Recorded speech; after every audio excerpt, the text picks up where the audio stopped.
idées, etc. Juste pour faire une petite présentation, nous on représente la CNCPI que mon confrère va vous présenter tout à l'heure. On est conseil en propriété industrielle, donc c'est une profession réglementée du droit comme avocat, huissier, notaire. Et nous, notre métier, c'est d'accompagner les porteurs de projets, les entreprises, les start-upers dans la protection par les actifs immatériels, qui est la propriété intellectuelle, la propriété industrielle, et puis par d'autres mécanismes, de leur innovation, leurs projets, leurs concepts. Voilà. Donc moi, je m'appelle Julie Pierre, je fais partie du cabinet Anna Brandt. Je vais demander à mes collègues de se présenter, et après, on déroulera la présentation. On aimerait que ce soit un petit peu interactif. Vous n'hésitiez pas à poser des questions si vous avez des questions, et à nous arrêter si vous voulez intervenir. Donc, bonjour, donc nous trois, on est du cabinet Santarelli. Donc moi-même, Yann et Paul-Marie, on est conseil en brevet. Paul-Marie va peut-être vous le dire rapidement, mais donc il y a un peu deux grandes spécialités dans le métier, donc les marques et les brevets. Et Tetiana est conseil en marque. Voilà. Je te laisse la suite. Alors, je vais continuer rapidement avec une présentation assez succincte de ce qu'est la CNCPI. Donc, la CNCPI, c'est l'équivalent du Conseil de l'ordre, comme ce qui existe pour les avocats ou les médecins, et qui vise à représenter les conseils en propriété industrielle. Donc, c'est une profession réglementée, comme Julie vous l'a dit. Deux grandes catégories de professionnels, les CPI marques qui s'occupent de tout ce qui est aspect marque, dessin et modèle, et les CPI brevets, donc, qui ont une formation technique d'ingénieur, de master ou de doctorat, et qui se sont spécialisés ensuite dans le droit des brevets pour... Pas grave, je vais continuer pendant l'annonce. Mesdames et messieurs, dernier appel pour la conférence en salle 120. Comment protéger efficacement vos innovations et vos idées? Je répète, dernier appel sur la conférence Comment protéger efficacement vos innovations et vos idées en salle 120. Voilà. Parfait. Alors, oui, donc, vous l'aurez compris, nous sommes des professionnels à la fois de la science et du droit quand on exerce dans les brevets. Et aujourd'hui, les principales missions de la CNCPI sont la représentation des conseils, la protection de nos intérêts professionnels, mais aussi faire connaître la profession, sensibiliser les différents acteurs de l'innovation à l'importance de protéger ces droits et d'acquérir des titres de propriété intellectuelle pour sécuriser leurs projets. Quelques chiffres et quelques clés de compréhension. Donc, la profession de conseil, c'est aujourd'hui plus de 1100 professionnels en France. Donc, une présentation de taille assez, une profession de taille assez restreinte, mais une répartition des conseils en France assez homogène. Hein. Il y a bien sûr beaucoup de cabinets qui sont basés à Paris, mais il y a une forte représentation en région, dans des territoires comme Marseille, Nice. Donc, il y a également un fort ancrage local et vous aurez toujours à côté de vous des cabinets prêts à vous accompagner. Donc, nous le disions tout à l'heure, c'est une profession réglementée, donc c'est un gage de qualité dans l'accompagnement que l'on peut vous fournir. Donc, on a tous au moins un niveau Master 2 en droit ou en sciences. Et nos études sont sanctionnées par un diplôme que l'INPI nous accorde, hein, le diplôme d'examen français de qualification. Et également, on est soumis à une déontologie très stricte, notamment l'obligation de confidentialité. Donc, dès lors que vous vous adressez à un conseiller en propriété intellectuelle, vous êtes protégé par cette confidentialité. Vos échanges sont couverts par cela. On a également un devoir d'indépendance et on proscrit tous les conflits d'intérêts. Donc, ça vous garantit vraiment un accompagnement à la fois qualitatif et extrêmement qui couvre qui garantit vos intérêts. Donc, je laisse la parole à mes collègues pour vous présenter les principaux titres de pays. Bon, alors on veut faire un truc un peu interactif. Donc on vous a sorti un produit qui est un bateau. Hein. Bon, voilà. Il y a différents types de protection. C'est-à-dire que quand vous avez alors, un projet, ça peut être un service aussi. Là, on a mis un produit parce que c'est plus facile, c'est plus parlant. On a mis quelque chose de pas trop technique pour que tout le monde puisse s'y retrouver. Il y a plusieurs types de protection qu'on peut envisager sur un produit, sur un service. L'idée, c'est d'essayer de vous faire participer et de vous demander si vous avez une idée de quel type de protection. Alors, quand je parle de protection, c'est les actifs immatériels. Vous avez la marque, on a le design, donc le dessin et modèle, on a le brevet qui protège l'invention, on a éventuellement les droits d'auteur qui vont protéger une création originale qui ne serait pas forcément une invention technique. Et puis vous avez tout un tas de choses. Après, c'est autre chose, des contrats, nom de domaine, on le verra, le secret. Bref, mais sur les aspects propriété industrielle, est-ce que vous avez déjà, vous, une idée ? Il n'y a pas de mauvaise idée sur les éléments qui pourraient être protégés sur un produit. Et par quoi ? Un logo, un moteur, la forme du bateau, le volant, le tableau de bord. Vous avez une idée ou pas ? Personne ne veut parler. L'esthétique du bateau. Le dessin, en fait, le modèle où les choses sont en proportion, assorties de façon graphique. J'imagine que peut-être ça peut se protéger. Tout à fait. Alors, je ne sais pas si tout le monde a entendu ce que Madame a dit. L'esthétique du bateau, donc oui, exactement. L'esthétique d'un produit peut être protégée.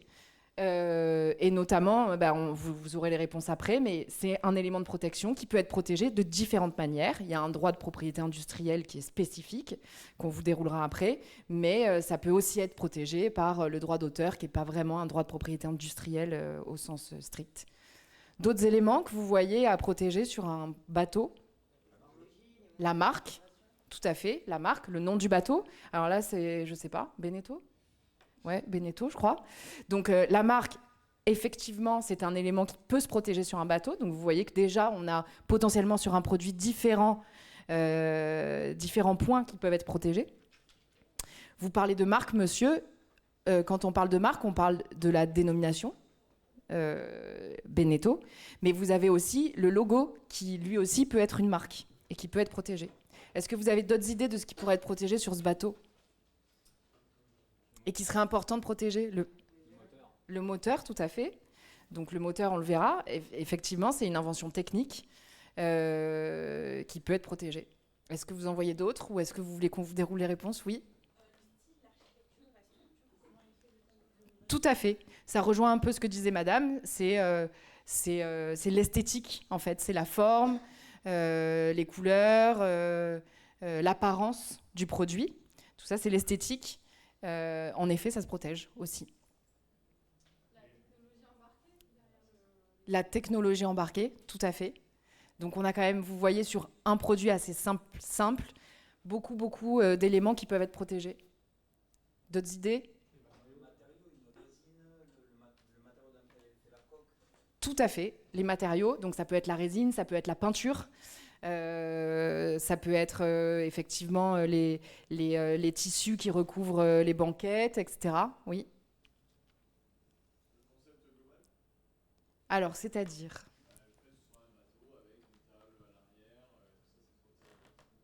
Ouais, alors là, on rejoint un peu l'esthétique. Voilà. Le concept, on va y venir tout à l'heure.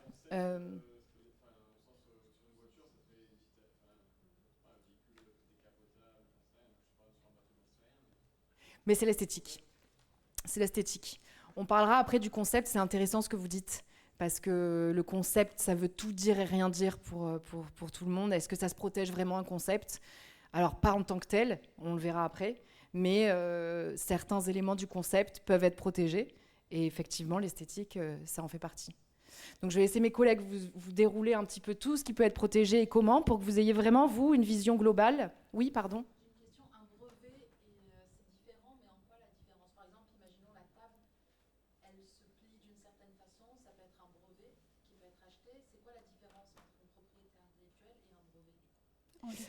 Alors, on va vous dire, mais le brevet, c'est un moyen de protection qui est un titre de propriété industrielle, comme la marque, comme le dessin et modèle. Chaque titre de propriété industrielle, la marque, le modèle, le brevet, comment dire, un moyen de protection particulier. Le brevet, par exemple, on va vous le dire tout à l'heure, ça va protéger une invention technique. Le dessin et modèle, ça va vous protéger l'apparence esthétique. Donc, tout dépend de ce que vous voulez protéger et pourquoi. Donc, je vais laisser mes collègues maintenant. C'est une excellente question. Oui. Alors, vous avez fourni déjà pas mal de réponses. Donc, tout ce qui est forme esthétique, apparence d'un produit, la forme d'un produit, déjà, vous pouvez les protéger à titre des droits d'auteur. Alors, droits d'auteur, pour être protégé par les droits d'auteur, aucune démarche n'est nécessaire. Donc, vous n'avez pas besoin de démarches d'enregistrement, de dépôt, contrairement aux autres droits de la propriété industrielle. En fait, la protection par les droits d'auteur naît du seul fait de la création. À partir du moment où vous avez créé une œuvre, et à partir du moment où cette œuvre est originale, elle est protégée par les droits d'auteur. Alors déjà, les bateaux dans son intégralité, à partir du moment où c'est quelque chose d'original, considéré comme original, il peut être protégé, donc les bateaux dans son ensemble, mais aussi les parties, certaines parties des bateaux. Alors, les droits d'auteur, la protection dure pendant toute la vie de l'auteur et ensuite 70 ans après son décès. Deuxième moyen, c'est droit dessin et modèle. Alors, les dessins et modèles, contrairement aux droits d'auteur, donc dessin et modèle, ça vise également à protéger l'apparence esthétique, la forme d'un produit, mais à la différence d'un droit d'auteur où aucune démarche d'enregistrement n'est nécessaire, pour bénéficier de la protection par le dessin et modèle, il faut faire un dépôt auprès de l'Office de la propriété intellectuelle. Donc, pour être protégé par les droits d'auteur, votre œuvre doit être originale. Pour être protégé par les droits de dessin et modèle, les conditions ne sont pas les mêmes.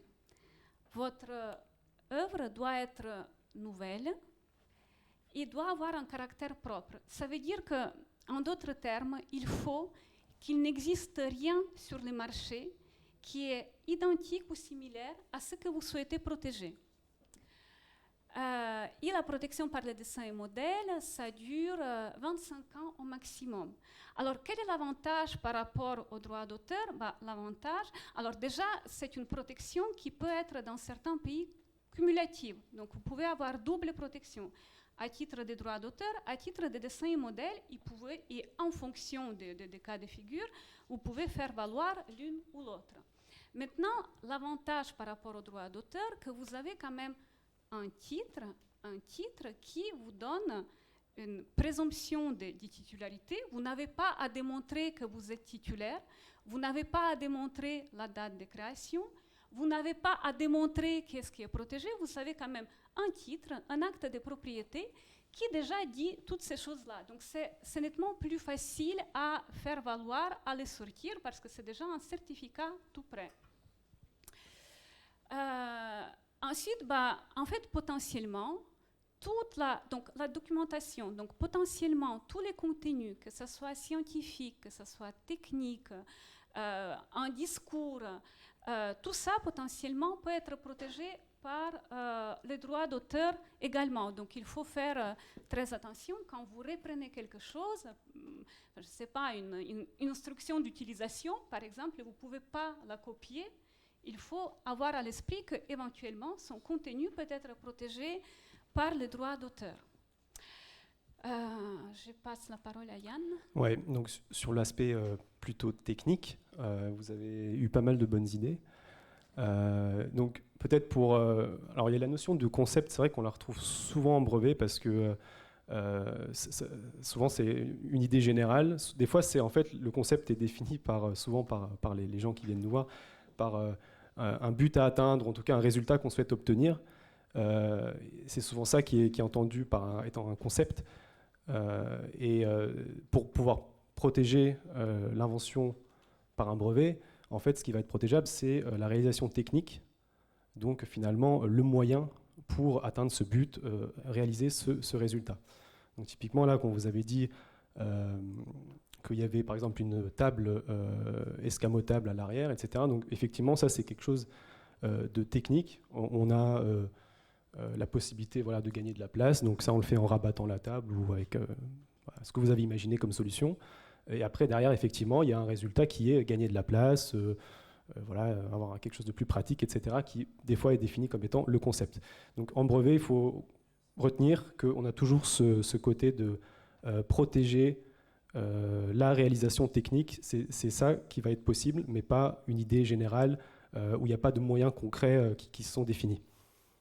Donc sur l'exemple, pour reprendre l'exemple du bateau ici, donc il y a de manière assez évidente le moteur que vous avez cité, hein, voilà, bon, ça on comprend très bien que c'est technique. Donc là on peut imaginer protéger plein d'aspects mécaniques qui visent à optimiser la performance, la consommation, etc. Il y a des choses qui sont un peu moins évidentes.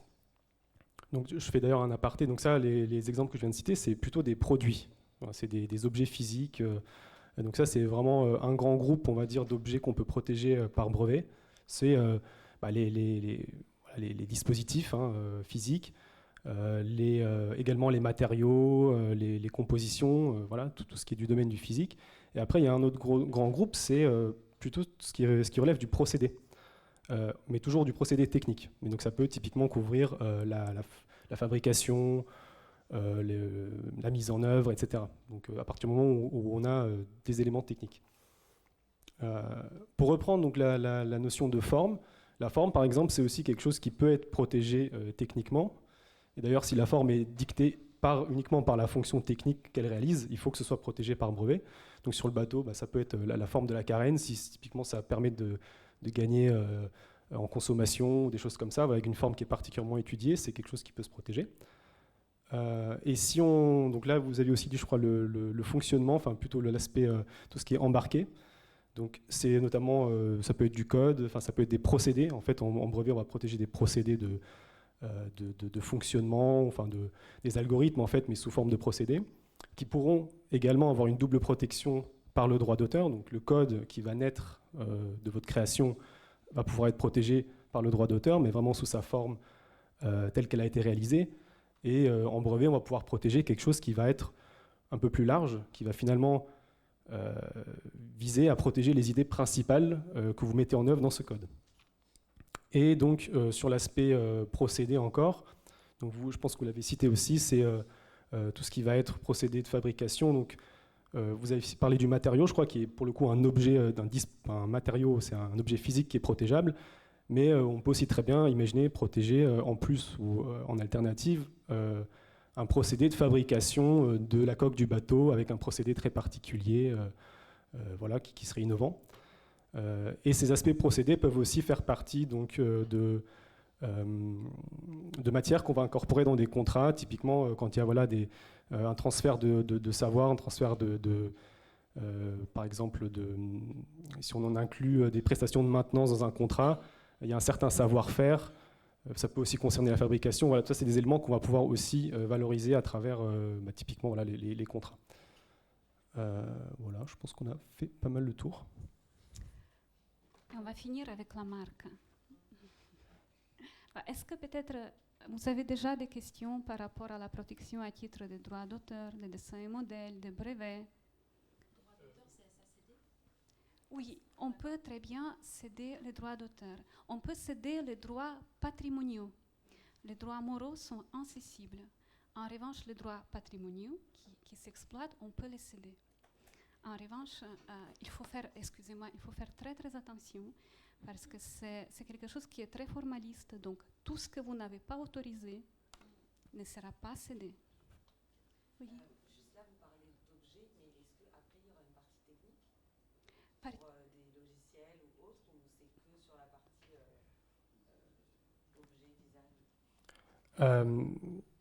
Est-ce que vous pouvez préciser un petit peu? C'est-à-dire, de protéger une application ainsi ouais. dans un logiciel. Justement, c'est ce qui va pouvoir être protégé généralement par un procédé. C'est vraiment l'algorithme, on va dire. Ouais, l'algorithme, quand il a quelque chose de... On va essayer de simplifier pour que ça parle un petit peu à tout le monde. Mais c'est exactement la même logique. C'est-à-dire que quand on est face à une invention plus technologique, on va se poser exactement la même question. qu'est-ce que, par exemple, vous parlez d'un site internet, est-ce que, par exemple, le graphisme du site, ça peut être protégé, pour faire le parallèle avec le bateau, comme l'esthétique du bateau. Le code, c'est ce que vous disiez tout à l'heure, Yann, ça peut être protégé par le droit d'auteur, éventuellement par le brevet, etc. Le logiciel, c'est encore autre chose, parce que, alors ça, je vais laisser peut-être mes confrères brevets répondre, mais le logiciel, il y a une protection. Oui. Oui, ça, alors, mais pour juste, enfin, pour parler de la partie brevet déjà dans un premier temps, c'est vrai que là, typiquement, si on prend cet exemple, il peut y avoir des logiciels de navigation, d'entertainment, enfin voilà, de connexion Bluetooth, enfin avec des appareils, des choses comme ça, et on va essayer en brevet de protéger le procédé qui vise, je sais pas, à récupérer des données quelque part, les transformer, les afficher, etc. Ça, c'est très typiquement des choses qu'on appelle, enfin, du coup, des procédés logiciels qui sont parfaitement protégeables par brevet. Après, il y a des choses qui vont être exclues, ça va être vraiment tout ce qui va être l'affichage d'informations pures, de dire, voilà, sur mon écran, j'affiche l'application en haut à gauche, bon, parce que c'est plus sympa, quoi. Ça, c'est pas forcément quelque chose qui peut être protégé. Quand vous parlez de protection, c'est au niveau français, européen, mondial, à la base Alors, généralement, la protection est... alors, ça dépend. Quand on parle de brevets, marques, dessins et modèles, généralement, la protection est territoriale. Donc, ça veut dire que votre titre, s'il a été enregistré en France, il est protégé en France. Il ne sera pas protégé en Chine. Dans ce cas-là, il faut désigner le territoire que vous souhaitez enregistrer. Il faut protéger dans chaque territoire, en sachant qu'il y a les moyens de protection régionale. Par exemple, en matière de marques, vous pouvez déposer une marque de l'Union européenne qui vous confère la protection dans 27 États membres. Voilà. Ou pareil, en termes de dessin et modèle, vous avez un modèle, dessin et modèle européen qui vous confère la protection. Mais toutes ces stratégies, ça se définit en fonction déjà en fonction de votre projet à vous, en fonction des coûts, parce que les dépôts en fonction des territoires n'a pas les mêmes coûts. Ça se définit aussi en fonction de la disponibilité, parce qu'on va en parler tout à l'heure, mais il ne faut pas que votre droit, vous avez votre droit, mais il y a les droits des tiers aussi. Il ne faut pas que votre propre droit porte atteinte aux droits des tiers. Donc il faut s'assurer de la disponibilité. Donc on regarde tout ça en construisant la stratégie de protection. Et tout ça, on va le voir après, on va plus vous l'expliquer. Ce qu'on peut dire, c'est que, par contre, les règles du jeu sont globalement les mêmes dans le monde entier. Enfin, c'est-à-dire les différents types de protection, etc., ils sont uniformisés. Après, c'est votre choix de stratégie, de dire, voilà, je choisis tel et tel pays. Et bon, sans rentrer trop dans les détails, en règle générale aussi, pour la plupart des droits qu'on va acquérir par un dépôt, on peut commencer par déposer en France. Et dans un second temps, alors attention, il y a des délais impartis qui sont intangibles, mais on peut, dans un second temps, choisir des territoires hors France, dans votre cas. Voilà, donc ce n'est pas forcément des choix que vous avez à faire immédiatement. Finalement, au début, le plus important, c'est de choisir les bons types de protection, de les déposer en France, et puis ensuite, dans un second temps, plutôt vous penchez sur l'aspect territorial.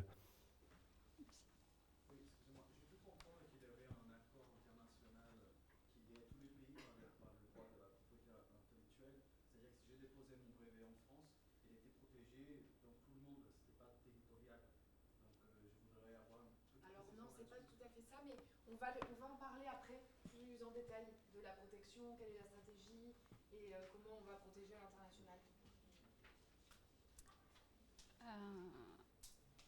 Est-ce qu'il y a d'autres questions? Oui. Peut-être que vous allez l'aborder juste après, mais quand vous avez dit qu'on ne pouvait pas déposer de brevets, peut-être sur droit d'auteur, qui sont similaires à d'autres brevets, comment on détermine quelque chose qui est similaire à l'un et l'autre? Comment c'est déterminé par les institutions? Alors, ça dépend. Est-ce que, par exemple, ça dépend ce que vous souhaitez protéger. Si vous souhaitez protéger une marque, c'est très simple. Vous regardez un nom, d'accord? Vous regardez les produits et services que vous souhaitez protéger et vous vérifiez si il y a d'autres marques qui sont identiques ou proches, protégées pour des produits et services identiques ou proches, qui sont antérieurs à votre propre dépôt. Voilà, c'est comme ça qu'on identifie. Par rapport au dessin et modèle, bah, quand c'est identique, c'est facile.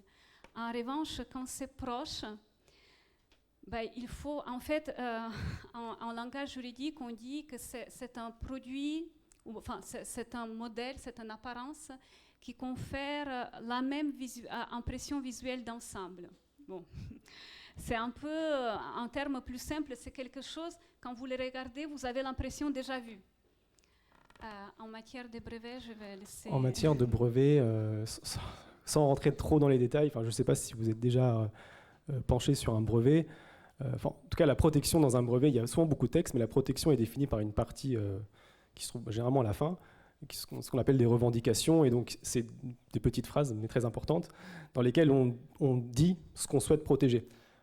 Typiquement, si je vulgarise à l'extrême, voilà, bateau comprenant un moteur, et le moteur comprend telle et telle caractéristique. Et ces caractéristiques sont ce que nous, on pense être, en tant qu'inventeur, vous pensez être distinctif, en tout cas protégeable.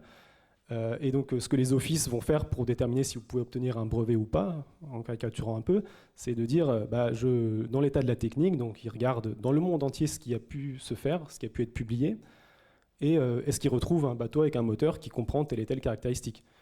Et sur la base de cette recherche, donc c'est vraiment une recherche qu'ils font, vraiment documentaire, ils vont donner un avis sur la brevetabilité. Voilà. Et après, il peut y avoir différentes possibilités de... soit c'est brevetable ou pas, et après commence un peu notre travail aussi réellement, c'est-à-dire déterminer ce qui est brevetable, comment protéger, comment bien délimiter l'invention par rapport à l'existant, pour à la fin obtenir un brevet sur quelque chose qui est nouveau. Et en brevet, on a la notion d'inventif, donc il faut que ce soit nouveau et inventif. Voilà. Je ne sais pas si ça répond à la question, mais en résumant. Oui, ça c'est bon, la question était complexe. Bon, j'enchaîne avec les marques. Je n'ai pas expliqué. Alors, et le dernier type de protection dont on va parler, c'est marque. Alors, l'intérêt... Alors, marque, contrairement aux autres droits où la protection est limitée dans le temps, on a parlé de droits d'auteur, 70 ans maximum après la mort de l'auteur. On a parlé de dessins et modèles, 25 ans, brevet, 20 ans. Alors, la marque, normalement, vous pouvez la protéger ad vitam aeternam. Vous pouvez la renouveler tous les 10 ans et la protection est indéfinie. Infinie, pardon. Alors, qu'est-ce que c'est qu'une marque? Oui, monsieur. Oui, vous parlez d'une protection de 10 ans qui peut être renouvelée. Tout à fait. Si elle n'est pas renouvelée, est-ce que l'antériorité suffit pour protéger tout de même cette marque? Alors, non. Normalement, si vous n'avez pas renouvelé votre marque, elle tombe. Elle tombe, votre droit tombe. En revanche, vous avez, le législateur, dans la plupart des pays, vous donne un droit, un délai de grâce. 6 ans, si vous avez... 6 ans, pardon, 6 mois. 6 ans. Aurait été beau. 6 mois si vous avez oublié. Voilà, donc vous pouvez la renouveler encore dans ce délai de grâce de 6 mois. Mais sinon... D'accord, donc du coup, ça veut dire que quelqu'un qui ne protège pas quelque chose, l'antériorité n'existe pas. Donc on peut en déduire que demain, si je trouve quelque chose qui existe déjà mais qui n'est pas protégé, je me moque de l'antériorité et ça devient ma marque. Même si ça existe, même si c'est utilisé, même si c'est un élément commun. Alors, si c'est un élément commun, c'est... Alors déjà, pour être protégé, je vais dérouler par rapport à qu'est-ce que c'est qu'une marque, les conditions de protection, d'accord? Et ensuite, je répondrai à votre question, parce que ça implique d'expliquer un tout petit peu qu'est-ce que c'est qu'une marque et par rapport aux éléments communs. En fait, une marque, c'est un signe qui vise à identifier l'origine commerciale d'un produit et le distinguer de l'origine commerciale des mêmes produits de votre concurrent. Et c'est pour ça qu'une marque, elle doit être distinctive. Elle doit pouvoir distinguer vos produits des produits de vos concurrents. Si demain vous déposez le terme chaussures pour des chaussures, ce ne sera jamais enregistré comme marque parce que ce n'est pas distinctif. Et en fait, cette distinctivité, quand vous déposez une marque, au sein de votre dépôt, vous désignez les produits et services que vous souhaitez protéger. Et vous aurez la protection pour ces produits et services. Par exemple, vous déposez la marque Beneteau pour des bateaux, d'accord? Donc, vous aurez la protection de la marque Beneteau pour des bateaux, mais à côté, s'il y a pas un concurrent, mais à côté, s'il y a quelqu'un qui utilise la marque Beneteau pour des boissons, bah, il peut. C'est pour ça qu'il y a la coexistence parfois des marques identiques pour des produits différents. Par exemple, Montblanc, ça peut être une crème dessert, Montblanc, ça peut être un stylo. Et donc, cette distinctivité d'une marque, elle s'apprécie par rapport aux produits et services que vous souhaitez protéger.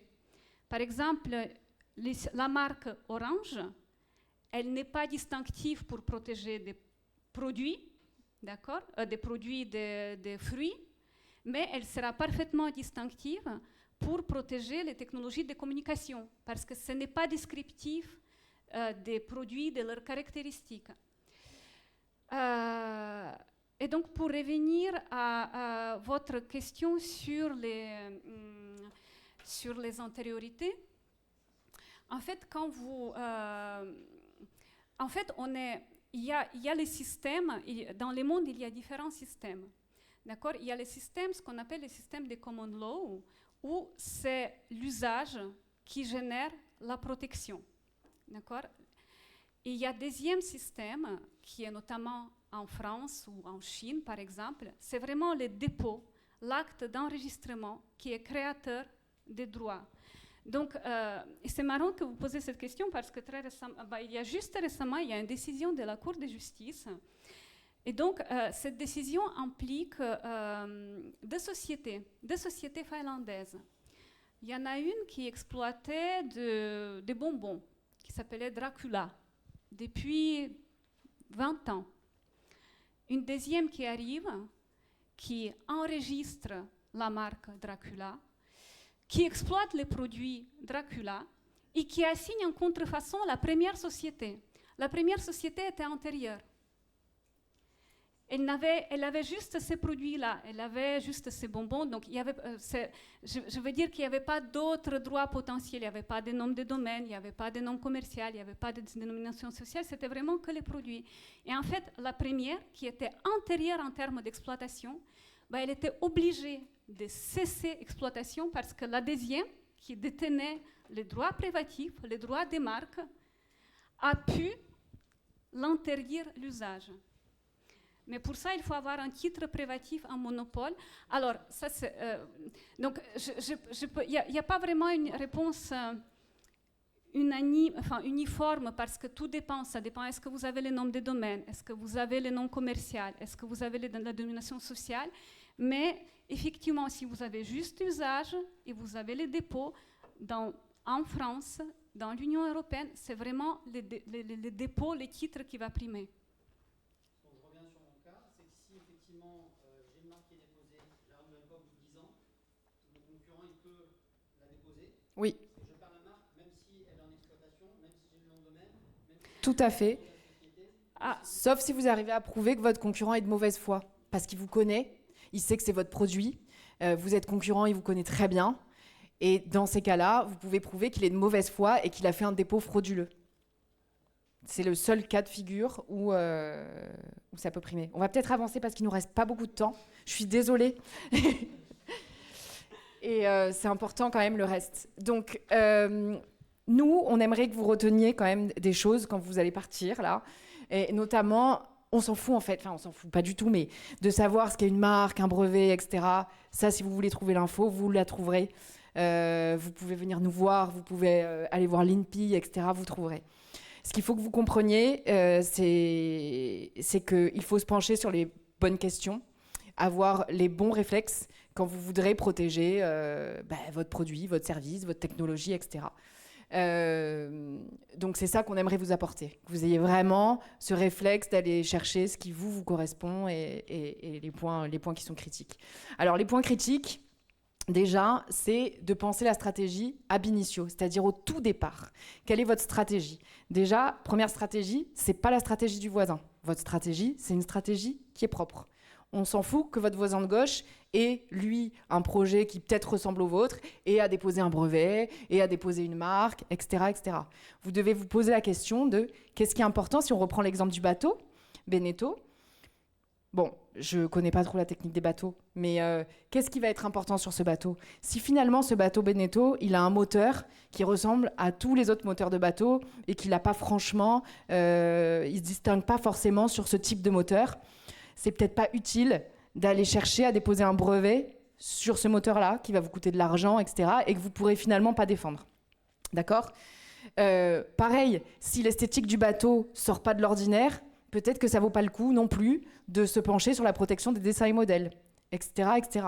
Donc, la stratégie au départ, c'est de vous poser la question, quel est mon projet ? Quelle est ma valeur ajoutée ? Qu'est-ce qui fait la différence entre mon produit, ma technologie et celle du voisin, de mes concurrents ? Sur quoi est-ce que je peux être challengé par mes concurrents ? Et donc, du coup, sur quoi je vais axer la protection? Parce que comme on l'a vu, sur un bateau par exemple, c'est pareil pour tout, vous avez une multitude de protections qui peuvent être envisagées.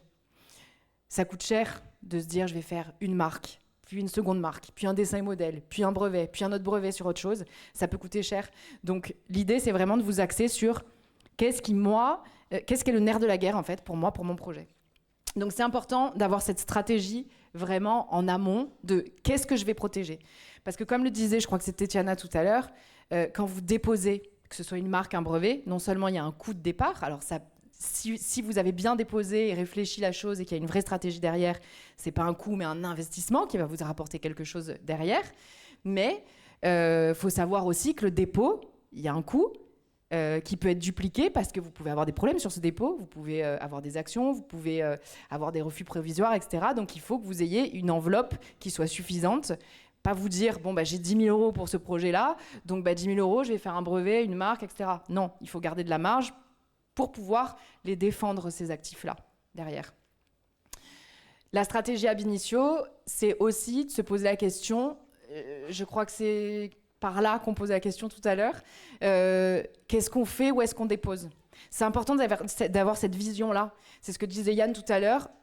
Déjà, le premier réflexe, c'est de se dire, je vais déposer dans mon pays d'origine, la France. Okay ?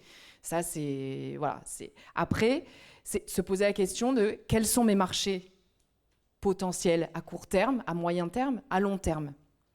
L'idée, c'est pas forcément de se dire, je vais déposer dans tous les pays où potentiellement je pourrais avoir des clients, que ce soit à court terme, long terme ou moyen terme. C'est, est-ce que j'ai cette vision-là ? Si j'ai cette vision-là, c'est bien poser les bases en France, déjà, pour une éventuelle protection à l'international. Pourquoi ? Et c'est ce que disait Tetiana tout à l'heure. Moi, je suis plus conseil marque. Je vais prendre du coup l'exemple des marques. En matière de marque, on a différentes manières de protéger une marque à l'étranger. Vous avez les marques nationales, comme une marque française, une marque italienne, une marque chinoise. Donc, vous pouvez aller dans chaque pays déposer une marque nationale. Mais on a aussi des regroupements de protection, comme la marque européenne, par exemple, donc qui va vous couvrir dans tous les pays de l'Union européenne. Vous avez, par exemple, la marque internationale. Alors, la marque internationale, ce n'est pas une marque mondiale. C'est comme une coquille vide, en fait, dans laquelle vous allez pouvoir dire « je désigne tel ou tel pays pour me protéger ». L'intérêt de la marque internationale, c'est que ça vous permet d'avoir un seul dépôt pour plusieurs pays. Donc, économiquement, c'est normalement assez intéressant. Je dis normalement parce que ça dépend des pays et ça dépend du nombre de pays. Mais normalement, c'est assez intéressant. Et en termes de gestion, c'est plus facile. Le gros inconvénient de cette marque internationale, par exemple, c'est vraiment un exemple que je vous donne, c'est que pour la déposer, il faut avoir une marque nationale de base. Donc, votre marque française. Vous allez vous baser là-dessus. Si il arrive quelque chose à votre marque nationale de base française, donc si elle a été mal protégée, si vous n'avez pas fait des recherches d'antériorité, etc., et que par malheur elle tombe à cause de l'action d'un tiers, par exemple, qui a des droits antérieurs, votre marque internationale suit le sort de votre marque de base pendant 5 ans. 5 ans, c'est très long. Donc 5 ans, si vous perdez votre marque entre-temps, ou parce que vous, par exemple, vous oubliez de renouveler votre marque nationale, c'est toute votre marque internationale qui tombe. Donc c'est très important de vraiment poser les bases d'une stratégie en amont. savoir si on a une vision à l'étranger ou pas, pour savoir ce qu'on fait, savoir où on va.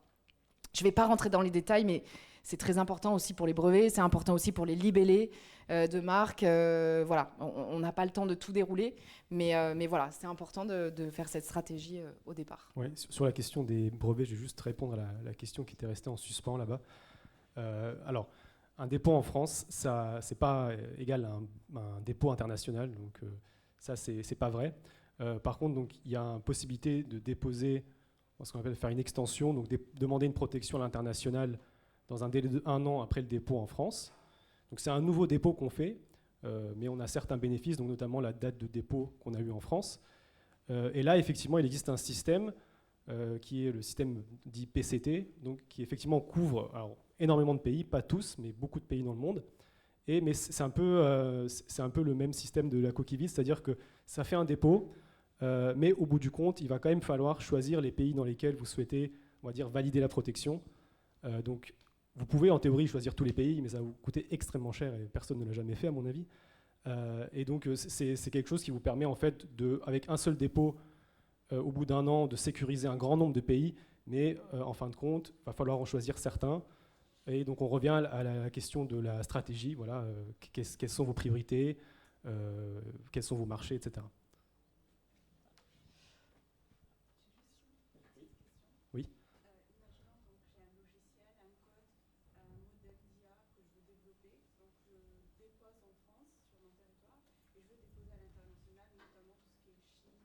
Oui. Est-ce que le pays, par exemple la Chine, peut refuser que je dépose et que je protège l'idée parce qu'ils veulent eux aussi développer dans le même secteur?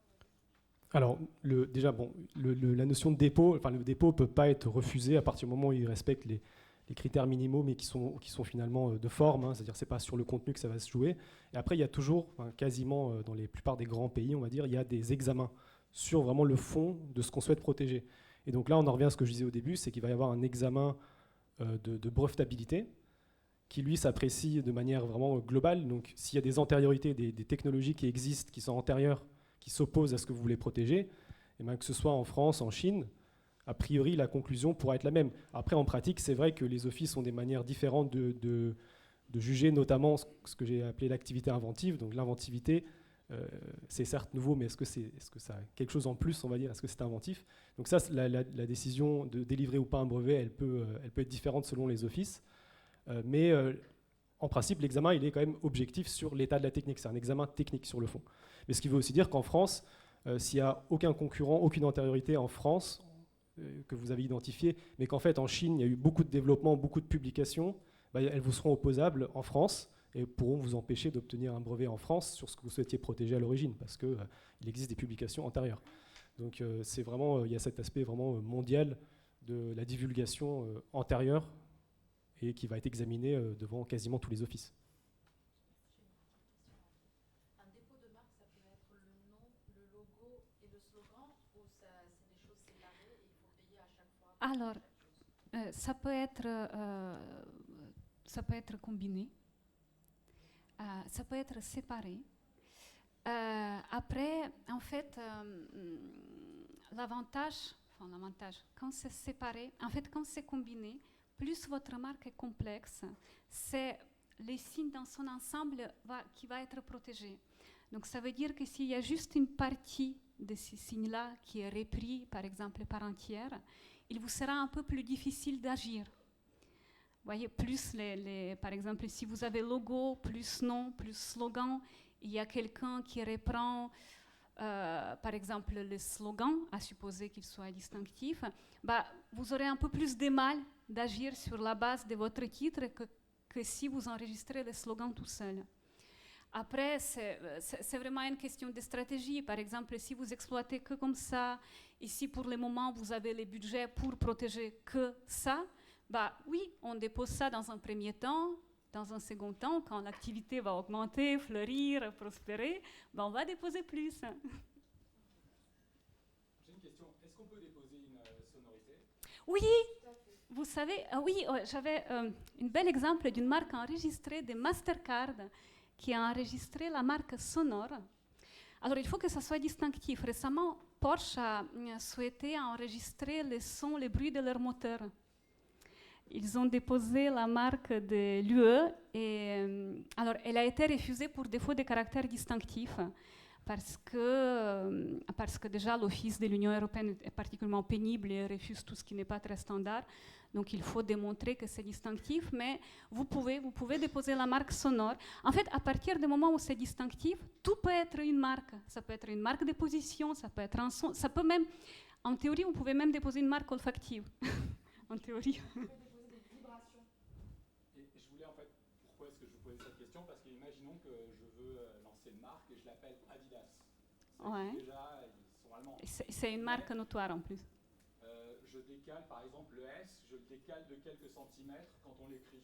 On prononcera, quand on lira Adidas, mais ce ne sera pas le Adidas de la famille Dassler. Est-ce que ça c'est illégal? Oui. Non mais quand on l'écrit. Non mais complètement parce qu'en fait, quand on apprécie le risque de confusion entre deux marques, on va l'apprécier à différents niveaux. Vous avez l'appréciation visuelle, phonétique et conceptuelle. D'un point de vue visuel, même si votre S il est à 3 km de Adidas, on va quand même reconnaître que c'est Adidas. Et puis de toute façon, même Adidas et Adidas, phonétiquement, oui, mais peu importe en fait, ce qu'on prend en considération, c'est le risque de confusion. On regarde si les marques sont similaires, pas forcément identiques. Là, ok, on ne serait pas dans un cas de marque identique. Alors oui, en plus c'est une marque notoire, on va éviter le sujet, mais en plus ce serait encore plus grave. Mais ce qu'il faut que vous reteniez, c'est que s'il y a un risque de confusion, et là il y aurait risque de confusion, c'est gênant. Voilà. Mais vu qu'on joue avec l'agencement des lettres, on peut pas jouer. Il faut mieux jouer. Ça serait pas problématique si le monsieur vendait par exemple des micro-ondes? Alors, dans le cas d'Adidas, oui, parce que c'est une marque notoire, donc on voulait éviter le sujet, mais abordons-le. Une marque notoire, elle est censée être protégée, je schématise, hein, c'est pas tout à fait ça, mais on va dire qu'elle a une protection élargie, et elle est censée être protégée pour d'autres produits et services que ce qu'elle couvre néanmoins dans son dépôt. Voilà. On va peut-être passer un peu... je te passe la parole pour les divulgations. De manière très succincte, s'il y a bien un réflexe à avoir dès qu'on traite au sujet d'innovation, c'est d'éviter les divulgations. Quand vous travaillez sur un projet R&D et tant que vous n'avez pas déposé de brevet, de dessin modèle, de titre pour protéger le fruit de vos recherches, le seul réflexe à avoir, c'est ne pas divulguer. Parce que dès lors que vous exposez, typiquement, je sais pas, vous travaillez sur un nouveau moteur, par exemple, vous décidez pour convaincre des investisseurs d'aller sur un salon pour exposer le fruit de votre recherche. Vous n'avez pas déposé le brevet, vous ne pourrez plus le déposer. Parce que c'est devenu public. Derrière, si quelqu'un a pris en photo ou des notes sur les caractéristiques de votre moteur, il pourra invalider votre titre, votre brevet ne sera pas nouveau et donc sa valeur sera nulle. Donc, le bon réflexe à avoir, c'est quand vous parlez à d'autres acteurs, à des investisseurs ou à d'autres entreprises avec lesquelles vous collaborez, c'est de leur faire signer des NDA pour vraiment verrouiller et garantir la confidentialité sur vos innovations. Voilà, sur ce point-là, c'est vraiment primordial pour derrière avoir une protection tout simplement, de ne pas vous auto-antérioriser et de ne pas divulguer vos innovations. Je vais passer vite sur le reste parce qu'on a déjà fini normalement. Donc je vais vous libérer. Mais vraiment, voilà, tous les points critiques que vous devez retenir, c'est ça. Faire un diagnostic, c'est quoi? Je passe vite. C'est ce que je vous disais un petit peu, ça rejoint ce que je vous disais tout à l'heure. C'est vraiment d'identifier ce qui, pour vous, est important et qui vous différencie de la concurrence et ce sur quoi vous allez axer votre protection. Choisir une protection adaptée, c'est pareil. Ça va vous permettre d'avoir une vraie stratégie de base pour vous permettre d'exporter éventuellement votre projet à l'étranger, d'avoir la bonne protection. Voilà. Je ne sais pas si tu veux dire un mot sur la liberté d'exploitation ou pas, mais voilà, c'est très important aussi de s'assurer qu'il y a notre protection pour se protéger, pour avoir la jouissance paisible de notre propre projet. C'est voilà. Si on n'est pas protégé, on n'a pas cette jouissance paisible, quand bien même ce projet sort de notre tête. En revanche, il y a aussi, quand on dépose, des droits antérieurs, des tiers, qui peuvent venir parasiter votre droit. C'est-à-dire que avant même de déposer quelque chose, il faut s'assurer que personne ne l'a fait avant vous ou que personne n'a fait quelque chose de similaire. Parce que sinon, vous portez atteinte aux droits des tiers. Et donc, vous ne serez plus sécurisé dans votre projet. Oui. Si on écrit des infos assez importantes dans un dossier de CIR, par exemple, est-ce que du coup, il y a un problème d'antériorité pour déposer un brevet ultérieurement? Je te laisse parce que c'est plus pour... Ça, c'est une bonne question, effectivement. Je pense que si vous en êtes à l'étape de rédaction d'un dossier de CIR, c'est que vous avez déjà déposé votre brevet en amont. Donc là, dans ce cas-là, il n'y aura pas de problème. Et puis, dans tous les cas, je pense que le CIR, les dossiers sont confidentiels et sont traités de manière confidentielle par l'administration. Donc ça, ce n'est pas une divulgation stricto sensu qui vous serait opposable par la suite. Je rebondis sur ce que disait Julie sur la liberté d'exploitation. Un exemple très concret qui illustre parfaitement ce concept. Vous découvrez que deux actifs cosmétiques, A et B, sont particulièrement avantageux pour agir contre les rides. Vous voulez déposer un brevet sur cette combinaison. Cette combinaison était inconnue jusqu'à maintenant, elle est inventive, vous pourrez avoir un titre. Sauf que, pas de chance, vous avez un concurrent qui, 10 ans auparavant, a trouvé un procédé de fabrication de l'actif A, donc d'une partie de votre combinaison, et qui a déposé un brevet sur son composé A. Donc, vous aurez pu quand même obtenir un brevet, pour autant vous ne pourrez pas exploiter librement votre combinaison parce qu'il y a déjà des droits qui existent et qui recoupent l'innovation que vous avez faite. Donc c'est important, au-delà d'être dans une démarche d'acquisition de titres, de vérifier ce qui existe déjà et de faire une étude de liberté d'exploitation pour être sûr que tous les aspects de votre projet ne sont pas déjà couverts par des droits existants. Et l'information qui est importante à recueillir derrière, c'est quand est-ce que le brevet tombera dans le domaine public et quand est-ce que vous pourrez lancer votre produit. Voilà. Oui, oui. Rien à voir, vous avez parlé tout à l'heure de l'INPI. Quand est-ce qu'on va voir l'INPI et quand est-ce qu'on va vous voir vous? En gros, quelles sont les limites de l'INPI par rapport à comment vous avez des cabinets Ouais, bonne question. Qui veut répondre?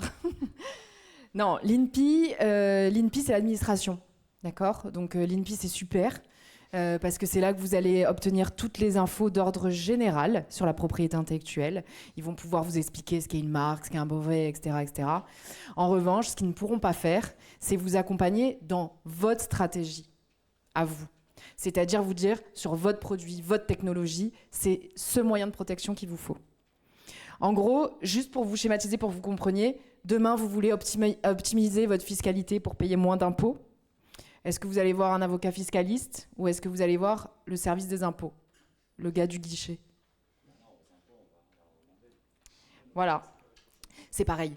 Donc, ça sert pour des questions d'ordre général. C'est très important. Ils sont là pour nous sensibiliser à la propriété intellectuelle, etc. et vous donner des informations très concrètes. Nous, on est là vraiment pour vous accompagner dans votre stratégie et vous faire prendre les bonnes décisions au niveau de la propriété intellectuelle. Oui.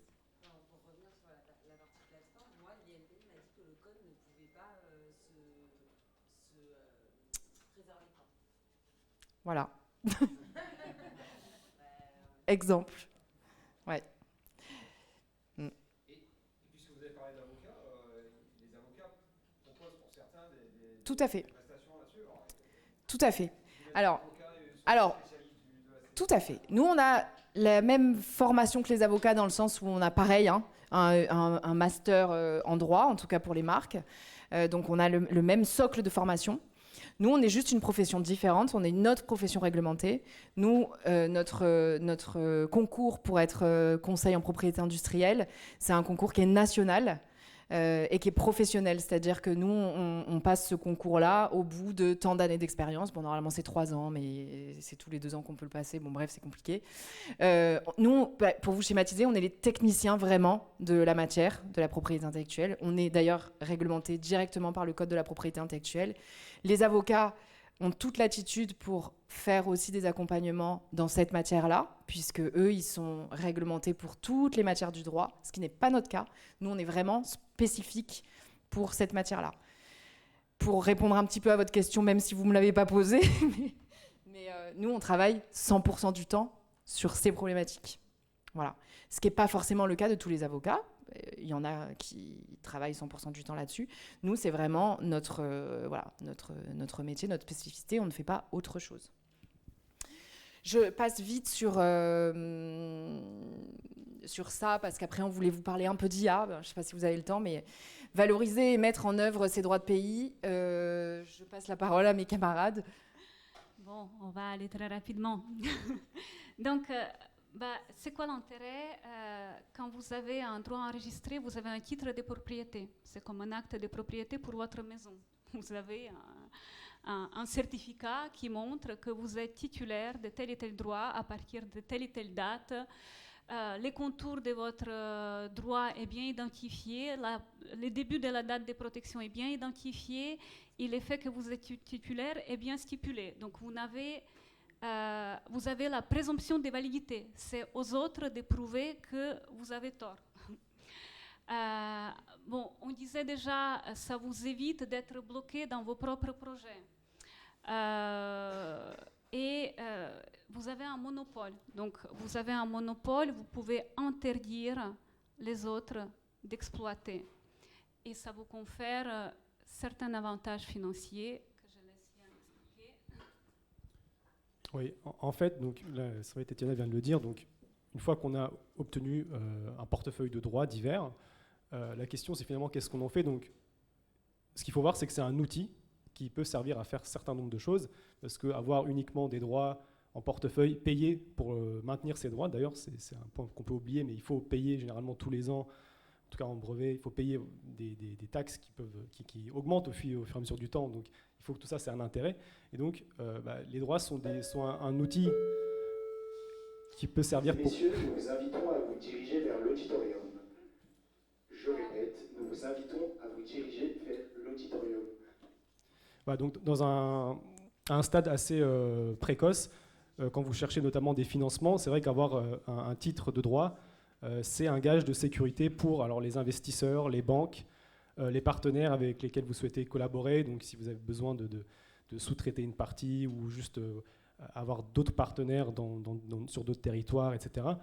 Généralement, ces acteurs-là vont être rassurés par le fait que vous ayez sécurisé votre innovation, enfin vos idées, et qu'en s'engageant avec vous, finalement, ils sont certains de cet aspect exclusif, et que du jour au lendemain, ça ne va pas s'effondrer comme un château de cartes parce que vous n'avez rien protégé et qu'au final, ils se sont engagés sur aucune base solide. Ce qui va aussi dans le sens de potentiellement pouvoir percevoir des redevances, donc utiliser vraiment, si on prend l'exemple du droit de propriété de votre maison, par exemple, vous allez pouvoir la louer. Là, c'est un peu pareil. Donc, si vous n'avez pas forcément besoin d'exploiter vous-même le produit qui va être à la racine de vos droits, vous pouvez aussi très bien concéder des licences, donc générer des revenus de manière indirecte, si vous voulez, si vous n'exploitez pas vous-même le produit. Et puis, c'est aussi donc, un actif immatériel. Donc, tous ces éléments, en fait, on font un actif qui a une valeur, qui peut être une valeur très importante, surtout quand finalement les droits matérialisent vraiment complètement l'essence finalement de votre société, quand c'est vraiment, elle s'appuie beaucoup là-dessus, toute la valeur finalement peut résider, la grosse partie de la valeur peut résider dans ces actifs-là. Et donc c'est quelque chose qu'on peut essayer de quantifier en tout cas, qui va pouvoir être valorisé, et ça peut vous servir dans plein de situations, mais notamment si la société doit être cédée, etc. Ça permet de la valoriser. Voilà, je pense qu'on a fait le tour sur cette slide, et donc la fin. Ouais, donc ça c'est un résumé de ce qu'on a déjà dit, et donc là, on va finir avec l'IA. Voilà, et l'IA dans tout ça, l'IA, c'est un outil que tout le monde utilise, il est ubiquitaire, et il a aussi des impacts dans notre domaine et dans la protection des innovations. Quand même des points de vigilance qui sont générés par cette IA, comme je vous le disais tout à l'heure, la confidentialité. Faites attention quand vous utilisez ChatGPT ou d'autres IA à tout ce que vous mettez dans la machine, parce que si vous n'avez pas de compte payant ou de dispositif contractuel avec votre fournisseur qui vous garantit la confidentialité des données que vous générez là-dedans, vous n'êtes pas à l'abri que vos entrées soient utilisées pour générer des réponses pour pour des concurrents ou d'autres utilisateurs de l'IA. Donc, quand vous avez des données qui ont de la valeur, qui sont issues de recherche et développement, le mieux, c'est de ne pas les mettre dans une IA, de ne pas les introduire dans un modèle qui risque d'être réutilisé par d'autres et où la confidentialité ne règne pas. Tout à fait. Autre point de vigilance avec l'IA, les risques d'atteinte aux droits et aux investissements, que ce soit les nôtres ou ceux des tiers. Je m'explique. C'est un peu ce que disait Paul-Marie à l'instant. Il faut faire très attention quand vous utilisez l'IA à ce que vous mettez dedans. Si vous mettez quelque chose, par exemple, vous avez un brevet, vous voulez interroger l'IA, je ne sais pas moi, pour rédiger votre brevet, pour performer sur un truc, faites très attention parce qu'en fait, vous allez fournir à l'IA la valeur de votre projet, enfin vraiment la substance de votre projet, qui pourra s'en resservir, d'accord ? Donc sur ça, ça portera atteinte à vos droits. Il y a des choses aussi, je finis juste ça et je prends votre question. Il y a des choses aussi qui ne sont pas forcément protégeables, donc ce n'est pas forcément une invention technique, mais c'est quelque chose qui vous est propre. Je ne sais pas, moi, vous avez tous peut-être dans vos projets des éléments qui sont différenciants et pour autant qui ne sont pas protégeables au titre d'une marque, d'un brevet, etc. Pareil, si vous alimentez la machine de toutes vos données, potentiellement, ces données-là, elles vont pouvoir se retrouver chez votre concurrent. Parce que vous ne savez pas comment l'IA, après, va retraiter votre information. D'accord ? Pareil, quand vous demandez à l'IA de faire quelque chose pour vous, vous n'êtes pas certain que le résultat qu'il va vous proposer, quel que soit le résultat, que ce soit une image graphique, un texte, etc., ne porte pas atteinte à des investissements ou à des droits de tiers. Donc il faut faire très attention, c'est hyper bien, l'IA, ça nous aide à progresser, on va le voir, ça nous aide à aller plus vite, mais c'est aussi risqué, il faut faire très attention et l'utiliser vraiment avec intelligence et parcimonie et se dire, voilà, comment je l'utilise, qu'est-ce que je mets dedans, et le résultat qu'on me génère, comment je fais en sorte de vérifier qu'il ne porte pas atteinte aux droits et aux investissements des tiers. Vous aviez une question, non ?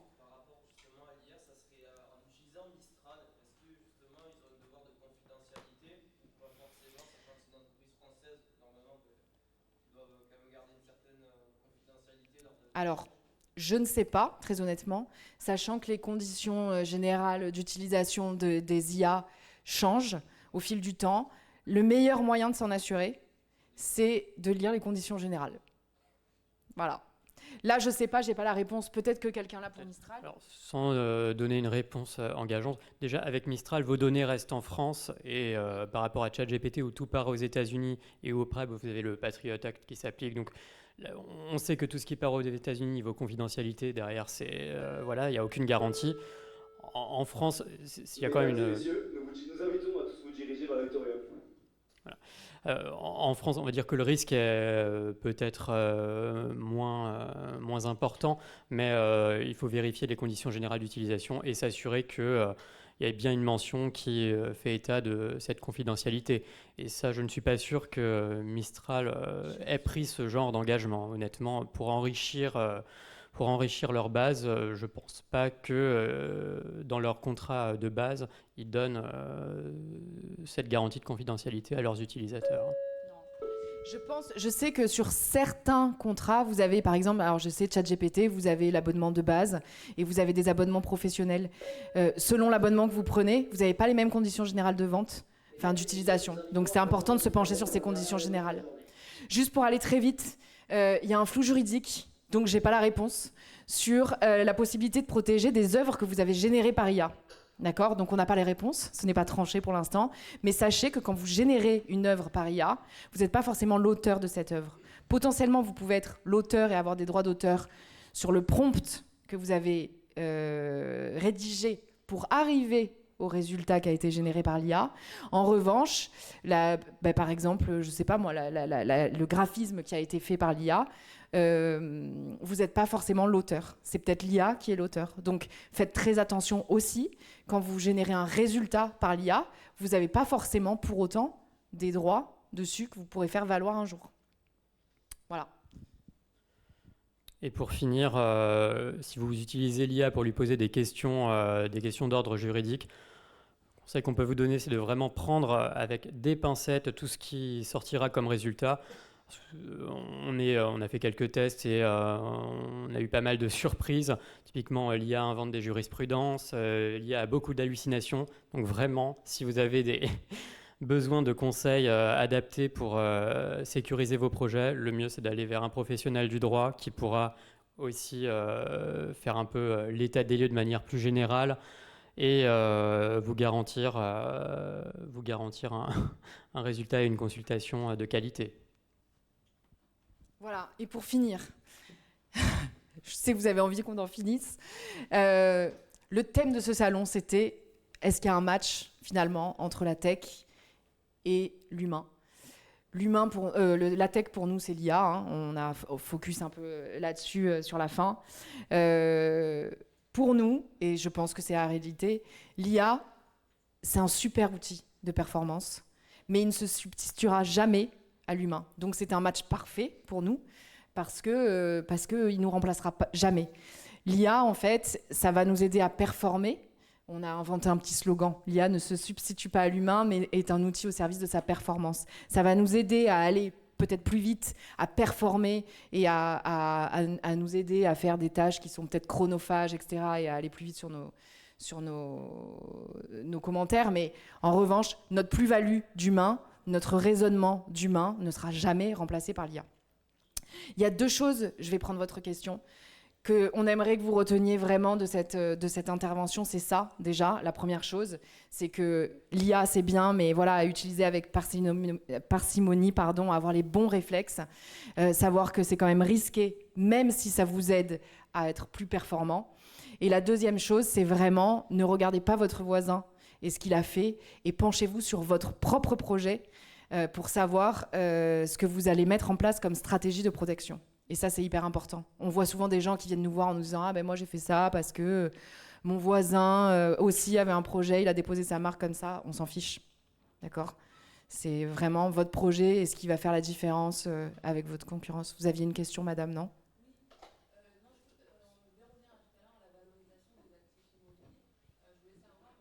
Immatériel ?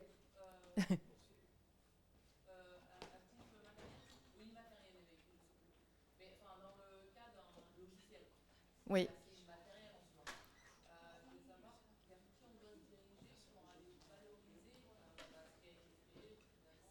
Des conseils en propriété industrielle, dont c'est le métier, tout à fait. Alors généralement, il y a plein de méthodes. Tu veux compléter ou pas ? La valorisation des actifs immatériels, donc des marques, des brevets, etc., se fait à 3 points de vue. Vous avez la valorisation juridique. Est-ce que le droit a bien été déposé ? Est-ce que les recherches ont bien été faites ? Est-ce qu'on a utilisé les bons outils de protection ? Je schématise, hein, mais en gros, il y a ça. Il y a la valorisation d'un point de vue comptable. Combien vaut votre projet ? Donc ça, c'est vraiment dans le bilan, dans votre bilan, on va regarder en fait combien vaut votre projet. Et ensuite, vous avez l'approche marketing. Donc on va regarder combien vaut votre produit, votre service sur le marché. Est-ce qu'il dégage beaucoup de parts de marché ou pas ? Ou est-ce que finalement, il n'y a pas une cible hyper importante ? Et en fait, c'est la combinaison de ces 3 éléments. Je schématise beaucoup, mais c'est avec cette combinaison de ces 3 éléments qu'on va faire une valorisation plus ou moins précise de vos droits de propriété intellectuelle. Non. Généralement, c'est un travail, alors moi personnellement, je le fais en binôme avec un expert comptable ou un commissaire aux comptes, parce que lui, il va avoir l'approche comptable que moi j'ai pas. Nous, on va avoir l'approche plus juridique et marketing.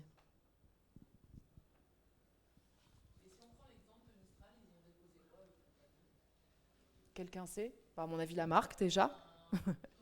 À mon avis, la marque déjà, le logo. Alors, bonne question. Les brevets veulent répondre? C'est plus du brevet? Non, effectivement, ça c'est une très bonne question. Et d'ailleurs, dans le domaine de l'IA, c'est vrai que on dit des fois que c'est compliqué de déposer des logiciels, ce qui est pas faux, on va dire. Il faut vraiment faire la distinction entre des choses qui vont être protégeables et d'autres qui ne le sont pas. Et souvent parce qu'il n'y a pas finalement de caractère inventif quand c'est des briques logicielles qui sont, on va dire, assemblées pour schématiser, mais qui suivent, on va dire, quelque chose d'assez évident, où il n'y a pas forcément de caractère inventif qui va se dégager. C'est pas forcément quelque chose qui va être protégé. Et dans l'IA, on rencontre en plus le problème, c'est que finalement derrière c'est des modèles mathématiques il y a toute une liste d'exclusions de choses qui ne sont pas brevetables.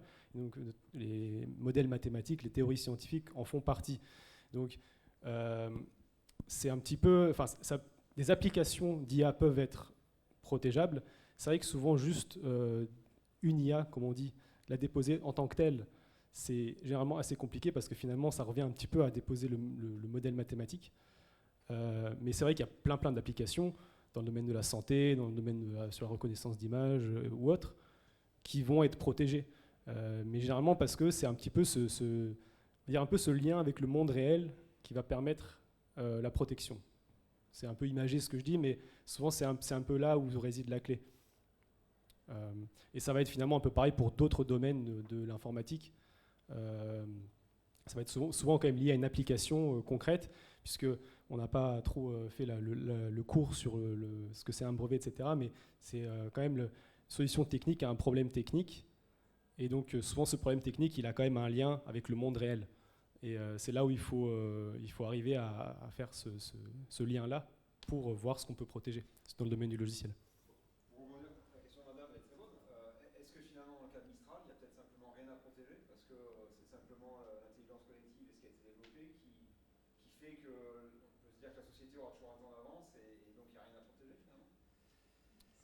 Je ne sais pas si on peut dire ça directement comme ça, mais c'est possible qu'il n'y ait rien qui soit protégé. C'est vrai que je l'ignore, hein. Mais c'est possible que ce soit le cas, mais plutôt pour des raisons effectivement de non-brevetabilité du modèle mathématique sous-jacent, quoi, en fait. Après, même si la théorie à la base ne peut pas être protégée en tant que telle, comme l'a dit Yann, c'est les applications et des procédés qui vont mettre en œuvre un logiciel particulier ou une IA particulière qui vont pouvoir être protégeables. Donc, typiquement, dans un procédé de diagnostic, on peut protéger une méthode de diagnostic de la maladie X qui utilise tel logiciel entraîné avec tel lot de données, qui comprend une étape d'entrée de données cliniques, une étape de traitement des données, puis en sortie, la pose d'un diagnostic. Et après, ça repose bien sûr sur des théories mathématiques, des régressions linéaires ou que sais-je encore. Mais c'est vraiment l'application et la finalité du procédé qui va donner une brevetabilité à la théorie, en fait. Juste pour clore cet exemple-là, c'est vrai que sur les IA ou même les logiciels de machine learning, etc., des choses qui vont par exemple être protégeables, c'est presque plutôt les jeux de données parfois d'entraînement, les pondérations, des choses comme ça. Donc finalement, des valeurs spécifiques, des données spécifiques qui ont permis un entraînement d'un modèle qui est peut-être par ailleurs connu, pour résoudre certains problèmes spécifiques, des problèmes techniques. Ça, à la limite, c'est des choses où on peut explorer une protection. Oui. Pourquoi les modèles mathématiques ne sont pas brevetables? Parce que des fois, il y a des découvertes mathématiques d'une formule, par exemple, ou de quelque chose qui peut avoir des conséquences, que ce soit au niveau informatique ou autre domaine. Pourquoi c'est pas brevetable? Justement, c'est un peu, vous l'avez dit, il y a des applications qui vont pouvoir être protégeables. Donc vous pouvez protéger un procédé qui utilise le théorème de Pythagore pour résoudre un problème technique. Et donc dans ce procédé, il va y avoir une étape d'utilisation de ce théorème, enfin de l'équation pour résoudre le problème. Maintenant, vous ne pouvez pas déposer la formule, on va dire, toute seule. parce que bon, ça c'est des règles qu'on a définies, ce serait contraire au libre cours de la recherche, de la science. Donc les méthodes mathématiques, les formules mathématiques en tant que telles font partie d'une liste assez bien délimitée d'exceptions, d'exclusions à la brevetabilité. Oui. Je voudrais vous poser une question sur si j'ai besoin de chercher une marque pour connaître si elle a été déposée dans un pays n'importe lequel, que ce soit Union européenne ou autre, où est-ce que je dois chercher? Alors, il faut faire on appelle ça une recherche d'antériorité, mais vous pouvez faire les tout premiers réflexes, c'est regarder sur... normalement, les offices mettent en ligne les bases de données. Certains offices les mettent à titre gracieux. Et vous pouvez aller sur ces bases de données et saisir les noms et voir déjà, si vous avez une notion des marques, voir déjà ce qui existe à l'identique. Normalement, vous aurez les résultats qu'à l'identique. Et est-ce que c'est déposé dans les classes qui relèvent de votre activité? Là, c'est tout premier réflexe que vous pouvez avoir. Après, c'est pas suffisant. Il faut, si vous voulez pousser plus loin, il faut faire une recherche de similitudes. Et c'est celle-ci qui est fiable. Après, ce que vous pouvez aussi faire, c'est juste tout bêtement taper sur Google et regarder si les produits...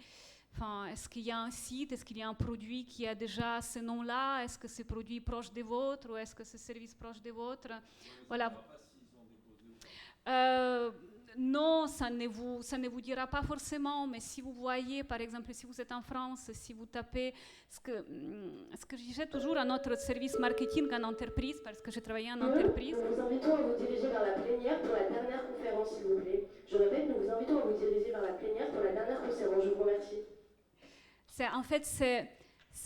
Si vous êtes en France, si vous tapez sur Google le nom, je ne sais pas, Mistral, et vous avez déjà l'AI qui sort Mistral, bah vous savez que vous ne pouvez pas adopter ce nom-là pour votre AI. Donc, c'est vraiment base des bases. Après, effectivement, il vaut mieux s'adresser, si vous avez les budgets, enfin, si voilà, vous faites la première vérification à l'identique sur les bases de données de l'Office de la propriété intellectuelle, et après, si vous avez...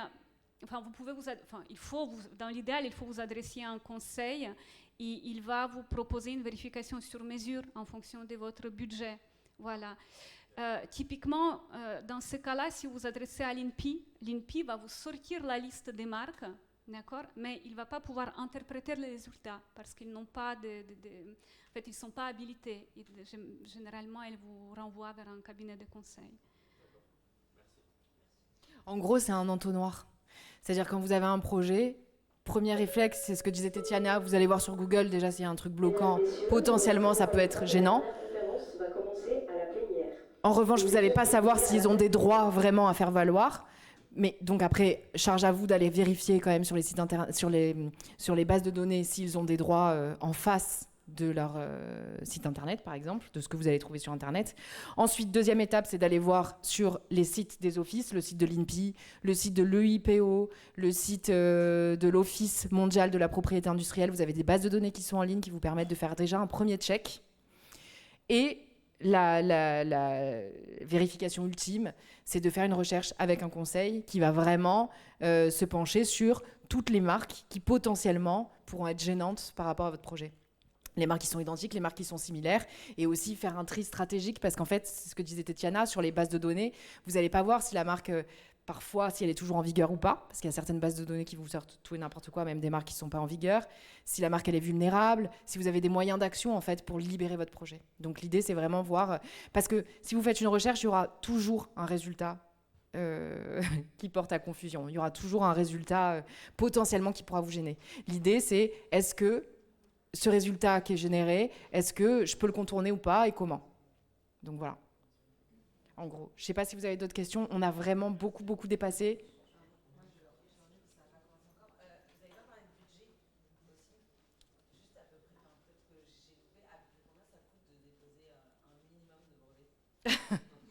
Ça dépend du brevet. Merci. En fait, donc, ce qu'on a dit, c'est qu'en tout cas en France, notre interlocuteur pour les dépôts, c'est l'INPI. Donc vous avez toujours une part de taxes à payer auprès de l'INPI au moment du dépôt. Donc ça, c'est que vous le fassiez vous-même ou vous fassiez par quelqu'un pour le faire, etc. Ça va toujours être la même base. Et après, le travail qui est formaliser votre invention, la comprendre et puis la traduire en termes juridiques, c'est un travail que le conseil peut faire et c'est un travail en honoraire. Donc effectivement, différents confrères vont proposer différents tarifs, mais c'est sûr que sur les brevets, on est dans des ordres de grandeur de plusieurs milliers d'euros pour un dépôt. Ça, je peux le dire sans m'avancer trop. Après, ça dépend très fortement quand même du projet. Je veux dire, ça dépend s'il y a beaucoup de modes de réalisation différents, d'options, voilà, de variantes de réalisation. Parce que c'est une description qu'il faut faire, donc c'est une traduction en termes juridiques de votre projet. Donc c'est en fait, ça va dépendre de ça. Donc pour ça, en fait, généralement, la plupart des confrères donnent des estimes de budget. Alors, souvent, c'est juste le temps de travail nécessaire. Merci encore. En semaine, ou un mois, ça dépend aussi. En fait, souvent, quand on rédige c'est des échanges avec l'inventeur. Nous, en fait, on vulgarise quelque part un petit peu votre invention. On essaie de la traduire en termes technico-juridiques. Et puis après, on reboucle avec vous pour voir si ça traduit bien, si on a tout compris. Et c'est à quel stade qu'on le fait, par exemple enfin, là, du coup...